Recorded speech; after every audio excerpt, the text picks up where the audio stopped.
सत्र की शुरुआत में 2 दिन गतिरोध भी हुआ। इससे एक प्रकार की गैर समझ, गलत धारणा जनता के बीच में पड़ी कि हम लोग ये चर्चा नहीं चाहते। माननीय अध्यक्ष जी, मैं स्पष्ट करना चाहता हूं, संसद ये देश का चर्चा का सबसे बड़ा पंचायत है और हम भाजपा वाले, एनडीए वाले चर्चा से कभी नहीं भागते। कोई भी मुद्दा हो, संसद के नियमों के अनुसार चर्चा के लिए हम तैयार रहते हैं। हमने 2 दिन तक विपक्ष के चर्चा करी कि इसको बाद में किया जाए, 2 सत्र बाद में किया जाए, मगर नहीं माने। हमने हाँ भर दी। मेरा दायित्व है मान्यवर कि हमने क्यों ना बोली थी। ना बोलने के 2 कारण थे। एक कारण था कि चर्चा गहन पुनर्निरीक्षण के नाम पर वो मांगते थे, एसआईआर के नाम पर मांगते थे। मान्यवर, मेरा बहुत स्पष्ट मत एसआईआर के नाम पर मांगते थे। मान्यवर, मेरा बहुत स्पष्ट मत है कि एसआईआर पर इस सदन पे चर्चा नहीं हो सकती, क्योंकि गहन पुनर्निरीक्षण की जिम्मेदारी भारत के चुनाव आयोग की है। भारत का चुनाव आयोग और चुनाव आयुक्त ये सरकार के तहत काम नहीं करते। अगर जब चर्चा होती है और कुछ सवाल खड़े किए जाएंगे तो इसका जवाब कौन देगा? मान्यवर, जब उन्होंने कहा कि हम चुनाव सुधार पर चर्चा करने के लिए तैयार है, हम तुरंत मान गए और आज चुनाव सुधार पर ही चर्चा हुई। मान्यवर, लगभग 63 प्लीज मान्य दादा बीमार हो, मैं समझ रहा हूं, मगर बीमार ज्यादा हो तो घर पे रहा करो, यहां सदन का माहौल मत बिगाड़िए। मान्यवर, 63 सदस्यों ने प्लीज ऐसे माहौल ठीक रहना चाहिए। व्यक्तिगत बात है मेरी और दादा के बीच में, माहौल ठीक रहना चाहिए। मान्यवर, 63 सदस्यों ने पक्ष और विपक्ष से इस चर्चा में हिस्सा लिया है और जो चर्चा का समय हुआ था तय, उससे ज्यादा आपने समय लिया है। इसलिए भी मैं आपका धन्यवाद व्यक्त करना चाहता हूं। मान्यवर, चर्चा तय हुई थी चुनाव सुधारों के लिए, मगर ज्यादातर विपक्ष के सदस्यों ने एसआईआर पर ही चर्चा करी। अब चर्चा इन्होंने जिस तरह से शुरू करी है, जवाब तो मुझे देना पड़ेगा मान्यवर, और मैं मानता हूं उनको सुनना भी चाहिए। मान्यवर, इस एसआईआर पर, गहन पुनर्निरीक्षण पर एक तरफा 4 महीने से झूठ फैलाया और देश की जनता को गुमराह करने का प्रयास किया। और मेरा आग्रह है सदन के पक्ष और विपक्ष के सभी सदस्यों, मैंने एसआईआर की प्रक्रिया का, इससे जुड़े हुए संवैधानिक अनुबंधों का और भूतकाल में जो एसआईआर हुए वो सभी का गहन अभ्यास किया है। मैं आज आपके माध्यम से इस सदन को और सदन के माध्यम से पूरे देश की जनता को जो झूठ विशेषकर कांग्रेस पार्टी द्वारा फैलाया गया है, वो झूठ का मेरे तर्कों के हिसाब से जवाब देना चाहता हूं। आप बेटे बेटे ज्ञान मत दीजिए। मान्यवर, ये देश के संविधान में, मान्यवर, ये देश के संविधान से, संविधान के अनुच्छेदों से चुनाव आयोग की रचना हुई। एक प्रकार से चुनाव आयोग एक संवैधानिक संस्था है। संविधान के अंदर चुनाव आयोग का गठन उसकी शक्तियां, चुनावी प्रक्रिया, मतदाता की परिभाषा और मतदाता सूची को तैयार करने और उसके सुधारने के लिए की शक्तियां, इसके बारे में स्पष्ट प्रावधान किए गए। और मान्यवर, बड़ी विनम्रता से मैं बताना चाहता हूं कि प्रावधान जब किए गए तब हमारी पार्टी बनी ही नहीं थी। हमारी पार्टी के अलावे जो लोग हैं, इन लोगों ने संविधान सभा में चर्चा कर संविधान को बनाया था। इसलिए ये पूरी चुनाव की प्रक्रिया जो संविधान के अंदर व्याख्यायित की गई है और आज जो हो रहा है, ये दोनों के बीच में क्या अंतर है और आरोप क्या है, इसको मैं जवाब देना चाहता हूं। मान्यवर, फ्री एंड फेयर चुनाव कराने का हमारा संविधान ने जिम्मेदारी चुनाव आयोग की तय की। मतदाता सूची बनाने की और मतदाता सूची में सुधार करने की जिम्मेदारी भी चुनाव आयोग को दी। अनुच्छेद संविधान के भाग 15 में अनुच्छेद 324, इसमें चुनाव आयोग का गठन, चुनाव आयुक्त की नियुक्ति, लोकसभा, राज्यसभा, विधानसभा, उपराष्ट्रपति और राष्ट्रपति, ये सभी चुनाव का संपूर्ण नियंत्रण संविधान ने चुनाव आयुक्त को दिया है। और चुनाव आयुक्त एक से ज्यादा हो तो इलेक्शन कमिश्नर को दिया है। अब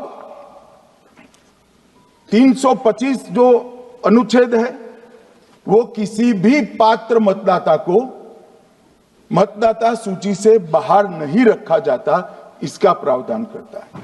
मगर 326 एक गहन पुनर्निरीक्षण के लिए, एसआईआर के लिए बहुत महत्वपूर्ण है। क्या है 326 मान्यवर? इन्होंने मतदाता की पात्रता, योग्यता और मतदाता होने की शर्तें आर्टिकल 326 में तय की है। और वो शर्तें क्या है? सबसे पहली शर्त है कि मतदाता भारत का नागरिक होना चाहिए, विदेशी नहीं होना चाहिए। ये सबसे पहली शर्त है। और ये कह रहे हैं कि चुनाव आयोग क्यों ये कर रहा है? भाई, इसका दायित्व है, इसलिए कर रहे हैं। दूसरी है, 18 साल से ज्यादा आयु का व्यक्ति मतदाता बन सकता है। तीसरा, वैधता का निर्धारण मानसिक असमर्थता, अपराध और भ्रष्टाचार में संलिप्तता के लिए जो कानून ने समय समय पर तय किया है, इसके पर।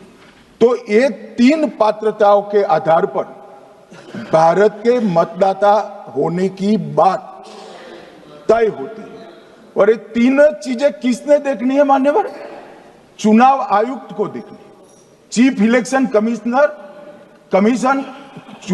इलेक्शन कमीशन मतलब चीफ इलेक्शन कमिश्नर और कमिश्नर्स ने देखनी है।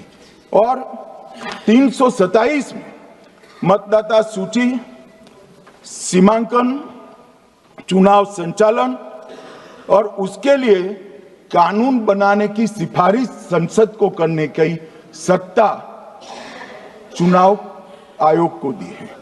कल हमारे सदस्य मनीष तिवारी कहते थे गहन पुनर्निरीक्षण का इनको अधिकार ही नहीं है। आर्टिकल 327 पूर्ण अधिकार देता है कि मतदाता सूची इस व्याख्या के आधार पर बनाने का अधिकार चुनाव आयोग को है। मान्यवर, अब एसआईआर पर ही सवाल उठा दिए। मान्यवर, इन्होंने कहा कि एसआईआर आज क्यों हो रहा है। मैं इनको थोड़ा इतिहास बता, और मान्यवर एक नई फैशन हो गई है, इतिहास बताते हैं तो नाराज हो जाते हैं कि आप इतिहास मत बताइए। अरे भला, कोई भी प्रक्रिया, कोई भी देश, कोई भी समाज इतिहास को छोड़कर कैसे आगे बढ़ सकता है? इतिहास कोई भी समाज का महत्वपूर्ण अंग है। मान्यवर, हमारे लोकतांत्रिक इतिहास की शुरुआत 1952 से हुई। तो सबसे पहला गहन पुनर्निरीक्षण एसआईआर कब हुआ? 1952 में। एसआईआर की क्या जरूरत है वो कहते हैं, इसलिए मैं कहता हूं। तो उस वक्त प्रधानमंत्री कौन थे? जवाहरलाल नेहरू। किस पार्टी से थे? कांग्रेस पार्टी से। दूसरा कब हुआ? 1957 में, फिर जवाहरलाल नेहरू प्रधानमंत्री थे, कांग्रेस पार्टी से थे। तीसरा हुआ 61 में, उसमें भी जवाहरलाल नेहरू प्रधानमंत्री थे और कांग्रेस पार्टी थे। 65-66 में भी हुआ, एक ही गहन पुनर्निरीक्षण 2 साल में हुआ। उस वक्त भी श्री लाल बहादुर शास्त्री प्रधानमंत्री थे, कांग्रेस पार्टी थे। 83-84 में हुआ, इंदिरा जी थी। 87-89 में हुआ, राजीव गांधी थे। 92-93-95 में हुआ, नरसिम्हा राव थे। 2002 और 3 में हुआ, तब श्री अटल बिहारी वाजपेयी थे। मान्यवर, 2004 में गहन पुनर्निरीक्षण समाप्त हुआ, तब डॉक्टर मनमोहन सिंह जी प्रधानमंत्री थे। तो 2, 3, 4 का एक गहन पुनर्निरीक्षण हुआ, एसआईआर हुआ। उसमें 2 साल एनडीए के प्रधानमंत्री थे, भाजपा के थे, और 1 साल डॉक्टर मनमोहन सिंह। 2004 के बाद सीधा 2025 में गहन पुनर्निरीक्षण हो रहा है और इस वक्त हम हैं। एक पूरा गहन पुनर्निरीक्षण एसआईआर की प्रक्रिया का आज तक 2004 तक किसी भी दल ने विरोध नहीं किया है माननीय, क्योंकि ये चुनाव को पवित्र रखने की प्रक्रिया है। चुनाव के उद्देश्यों को, लोकतंत्र को स्वस्थ रखने की प्रक्रिया है। अगर लोकतंत्र में चुनाव जिसके आधार पर होते हैं वो मतदाता सूची ही प्रदूषित है, तो चुनाव कैसे साफ और सुथरे हो सकते हैं? मानो समय समय पर मतदाता सूची का गहन पुनर्निरीक्षण जरूरी है, इसलिए चुनाव आयोग ने फैसला किया कि 2025 में इसको किया जाएगा। मान्यवर, एक बीच में एक घटना मैं जरूर कहना चाहूंगा। 2010 में एक चुनाव आयुक्त महोदय ने निर्णय किया कि रिटर्निंग ऑफिसर को मतदाता सूची में से नाम काटने का अधिकार नहीं है, और उसके बाद से किसी की मृत्यु हुई तो भी नाम नहीं कटते थे, कोई एक क्षेत्र से दूसरे क्षेत्र में गया तो भी नाम नहीं कटते थे। एक व्यक्ति का ट्रांसफर हो गया तो कोयम्बटूर से वो शिमले चला गया, भारत सरकार का कर्मचारी है, तो उसका नाम कोयम्बटूर में भी रहता था, शिमला में रहता था, क्योंकि 2010 में, मैं बताता हूं प्लीज, मैं बख्शूंगा नहीं, अब चिंता मत करो, क्योंकि 2010 में एक व्यवस्था हुई कि किसी का नाम नहीं काट सकते, और उस वक्त भी कांग्रेस पार्टी की सरकार थी। तो एक गहन पुनर्निरीक्षण क्या है? मानो एक गहन पुनर्निरीक्षण है कि जिनकी मृत्यु हो गई उनके नाम कट जाए, जो 18 साल से बड़े हो गए उनके नाम जोड़ जाए, जो किसी भी प्रकार से 2 जगह मतदाता है उनके नाम कट जाए, और जो विदेशी नागरिक है उनको चुन चुन कर डिलीट किया जाए। ये गहन पुनर्निरीक्षण। और मैं आज इस मंच से, आपके माध्यम से इस सदन को और देश की जनता को कहना चाहता हूं, क्या कोई भी देश का लोकतंत्र सुरक्षित रह सकता है जब देश का प्रधानमंत्री और राज्य का मुख्यमंत्री कौन हो वो घुसपैठिए तय करेंगे? मान्यवर, नहीं रह सकते। एक मतदाता का एक से ज्यादा जगह पर वोट होना चाहिए। मान्यवर, एक से ज्यादा जगह पर वोट होना चाहिए। जो लोगों का मृत्यु हो चुका है, मान्यवर, जिन लोगों का मृत्यु हो चुका है उनका वोट मतदाता सूची में होना चाहिए। मान्यवर, ये एसआईआर और कुछ नहीं है, मतदाता सूची का शुद्धिकरण है। मैं मानता हूं इससे कुछ दलों के राजनीतिक स्वार्थ आहत होते हैं। मुझे उन दलों के प्रति एक प्रकार से अनुकंपा भी है, क्योंकि देश के मतदाता तो वोट देते नहीं है, ये थोड़े विदेशी दे देते थे, वो भी चले जाएंगे। मगर मान्यवर, क्या हमने भारत के नाते निर्णय करना पड़ेगा कि इस देश की संसद को चुनने के लिए, राज्य की विधानसभा को चुनने के लिए विदेशी को वोट देने का अधिकार देना है या नहीं देना है। और मेरा मत है, मेरा विनम्र मत है मान्यवर, कि ये नहीं देना चाहिए।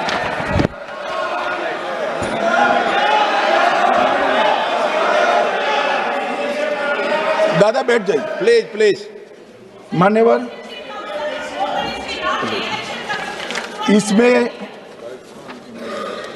इसमें कानूनी स्थिति का प्रश्न नहीं है।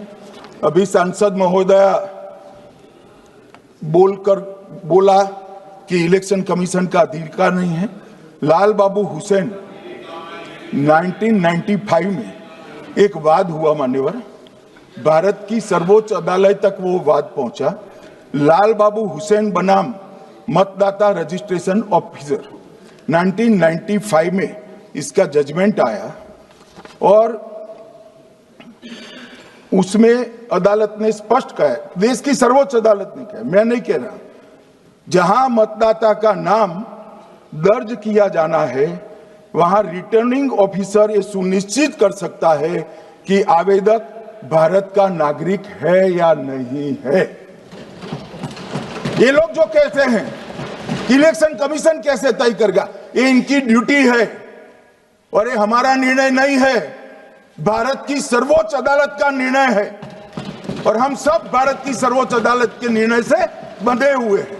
किसी को भी अगर वेरीफाई करना है तो लाल बाबू हुसैन बनाम मतदाता रजिस्ट्रेशन ऑफिसर 1995 का जजमेंट निकालकर मान्यवर दे दे। मान्यवर, विपक्ष के नेता राहुल गांधी जी ने 5 नवंबर 2025 को एक प्रेस कॉन्फ्रेंस में परमाणु बम फोड़ा। अब वो परमाणु बम के अंदर उन्होंने कहा कि हरियाणा में एक ही घर में 501 वोट पड़ गए। चुनाव आयोग ने इतनी स्पष्टता करी कि हाउस नंबर 265 कोई छोटा मकान नहीं है और 1 एकड़ का पुश्तैनी प्लॉट में अनेक परिवार बस रहे हैं, मगर वहां हर परिवार के घर का नंबर नहीं दिया गया है, इसलिए सब जगह हाउस नंबर 501 दिया गया और एक परिवार की तो 3 पीढ़ियां साथ में रह सकती है। और पुराने नंबर से ही जब हरियाणा में कांग्रेस की सरकार चुनी गई तब से ये नंबर इसी तरह से चल रहा है। ये ना कोई फर्जी घर है ना फर्जी वोटर है। मान्यवर, वोट चोरी का नैरेटिव बनाने के लिए मान्यवर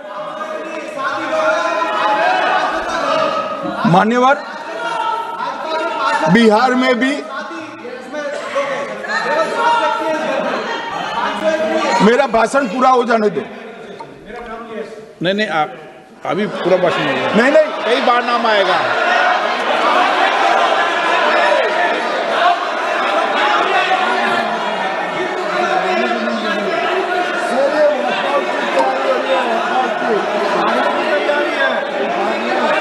माननीय सदस्य,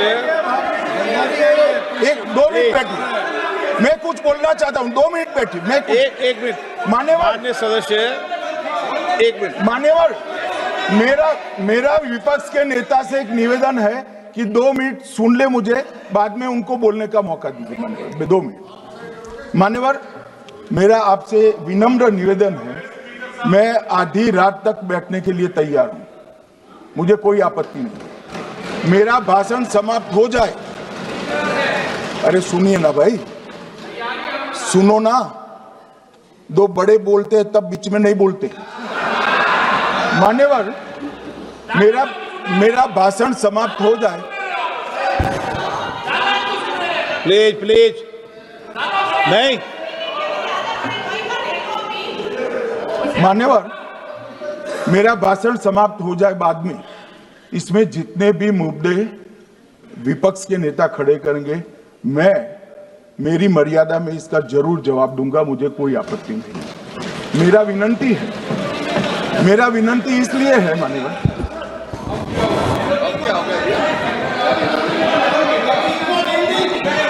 एक मिनट, तो उनको पूरी बात करने दें। हाँ हाँ, मान्यवर, मेरा विनंती भी, मान्यवर, नो प्लीज डिबेट नहीं करते बेटे। मान्यवर, मेरा विनंती इसलिए है कि शायद वो जो मुद्दा खड़ा करना चाहते हैं उसका जवाब मेरे आगे भाषण में आ जाएगा तो मुद्दा ही नहीं बचेगा, इसलिए मैं कह रहा हूं मुझे पूरा सुन लिया जाए। मान्यवर, बिहार में एक मतदाता की उम्र 34 साल बताई गई, 34 साल की है, इसको 124 साल बताया गया। सच था कि इसमें उम्र 124 बार छपी थी। बाद में मिंता देवी जी ने खुद बताया कि उन्होंने ऑनलाइन आवेदन किया था और वो ऑनलाइन आवेदन करने में गलती हो गई, इसके कारण उम्र 124 बार साल छपी थी। अब इसके आधार पर मतदाता सूची पर प्रश्न कर दिए।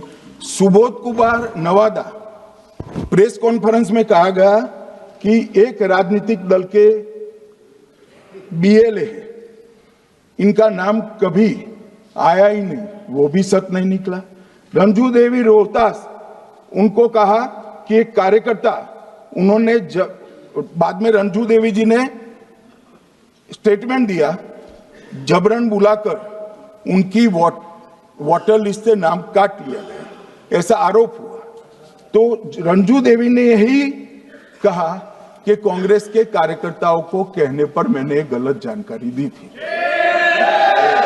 मान्यवर, ये जो प्रेस कॉन्फ्रेंस हुई और उसने जिस प्रकार का देश में माहौल बनाया, चलो ये तो मैंने आरोप जो लगाए थे और सत्य क्या है कहा, मगर मैं विपक्ष के नेता ने जो प्रेस कॉन्फ्रेंस में कहा कि मतदाता सूची ठीक नहीं है, इसको सुधार करना चाहिए, तो भाई गहन पुनर्निरीक्षण क्या है, एसआईआर क्या है, मतदाता सूची का सुधार करने की प्रक्रिया है, और वो कर रहे हैं तो भी विरोध कर रहे हैं, पुरानी मतदाता सूची कर रहे हैं तो भी विरोध कर रहे हैं। भाई मतदाता सूची पुरानी हो या नहीं, आपका हारना तय है, ये मतदाता सूची से नहीं होता। मान्यवर, उन्होंने कहा, अपने लॉजिक के समर्थन में कहा कि भारतीय जनता पार्टी को कभी एंटी इनकम्बेंसी का सामना नहीं करना पड़ता। मान्यवर, एंटी इनकम्बेंसी इनके खिलाफ होती है जो जनहित के विरुद्ध काम करे। ये बात सही है कि भाजपा को एंटी इनकम्बेंसी का फायदा विरोध बहुत कम करना पड़ता है। हमारी सरकारें बार बार चुनकर आती है, चाहे राज्य में है या केंद्र में, परंतु ऐसा नहीं है कि हम 2014 के बाद एक भी चुनाव नहीं हारे। छत्तीसगढ़ में 18 में हारे, राजस्थान में 18 में हारे, मध्य प्रदेश में 18 में हारे, कर्नाटक में भी 14 के बाद हारे, तेलंगाना में हम जीत नहीं पाए, चेन्नई में हम जीत नहीं पाए, बंगाल में भी हम हारे। भाई तो तब तो ये मतदाता सूची बहुत अच्छी होती है, तब से नए कपड़े पहनकर आप शपथ ले लेते हो। उस वक्त मतदाता सूची का विरोध नहीं करते हो, और जब मुंह की पटखनी पड़ती है बिहार की तरह, तब मतदाता सूची का विरोध करते हो। माननीय मेरे दोहरे मापदंड नहीं चलेंगे लोकतंत्र में। जब आप जीतते हो तब चुनाव आयोग महान है, जब आप हारते हो तो चुनाव आयोग निकम्मा है, बीजेपी का कहने पर चलता है। जब आप जीतते हो मतदाता सूची अच्छी है, मतदाता सूची अच्छी है, और जब आप हारते हो तो मतदाता सूची खराब है। मान्यवर, मुझे कोई आपत्ति नहीं, इस प्रकार का भ्रांति फैलाए तो फैलाए, मेरा दायित्व है कि इस देश की जनता को एक ड्यूअल स्टैंडर्ड की जानकारी देना, जो मैं आज इस सदन में खड़े होकर दे रहा हूं। मान्यवर, आगे पर भी मैं इस विषय को कहूंगा, और ढेर सारे आरोपों के मेरे पास जवाब है। जो 3 प्रेस कॉन्फ्रेंस में, एक सादा प्रेस कॉन्फ्रेंस, एक एटम बम वाला प्रेस कॉन्फ्रेंस, एक परमाणु बम वाला, ये तीनों में क्या हुआ, इसके सारे जवाब मेरे पास है।